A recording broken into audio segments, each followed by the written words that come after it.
اے دعوت اسلام تیری دھوم مچی ہو۔ باب الاسلام سندھ کے ایک گھر میں شادی کی تیاریاں عروج پر تھیں۔ صبح بارات آنی تھی، بہنیں خوشی سے پھولے نہیں سما رہی تھیں۔ گھر کو برقی کمکموں سے دلہن کی طرح سجا دیا گیا تھا۔ آج رت جگہ کی رسم تھی۔ دلہن کے لیے اس رات کے لیے بیش قیمت جوڑا تیار کیا گیا تھا۔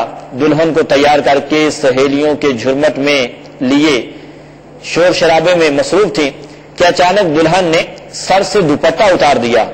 کمرے میں موجود عورتوں کی چیخیں نکل گئیں کہ دلہن کا چہرہ تبدیل ہو رہا تھا۔ بڑی بڑی سرخ آنکھیں ادھر ادھر گھوم رہی تھیں اور گلے سے غراہٹ کی سی آواز آ رہی تھی۔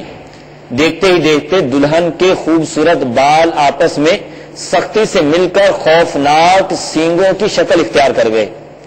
شاید یہ کسی سرکش جن کی شرارت تھی۔ شادی کی خوشیاں خوف و غم میں تبدیل ہو گئیں۔ صبح بارات آنی ہے، گھر پورا مہمانوں سے بھرا ہوا ہے۔ بات کو دبا دیا گیا، مگر کب تک؟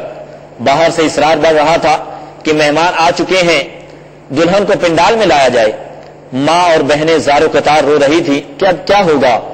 دلہن کے بھائی کو کسی نے مشورہ دیا کہ فیضان مدینہ میں امیر اہل سنت دامت برکاتہم العالیہ کے تعویذات مفت دیے جاتے ہیں۔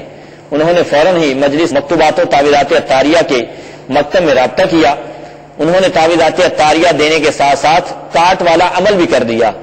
گھر آ کر جب تعویذات عطاریہ دلہن کو پہنا کر کاٹ والا پانی پلایا گیا اور کچھ بالوں پر چھڑکا گیا تو الحمدللہ عز و جل حیرت انگیز طور پر دلہن کی طبیعت سنبھلنے لگی اور سر کے بال جو خوفناک سینگوں کی صورت اختیار کر گئے تھے الحمدللہ تبارک و تعالی بالکل درست ہو گئے۔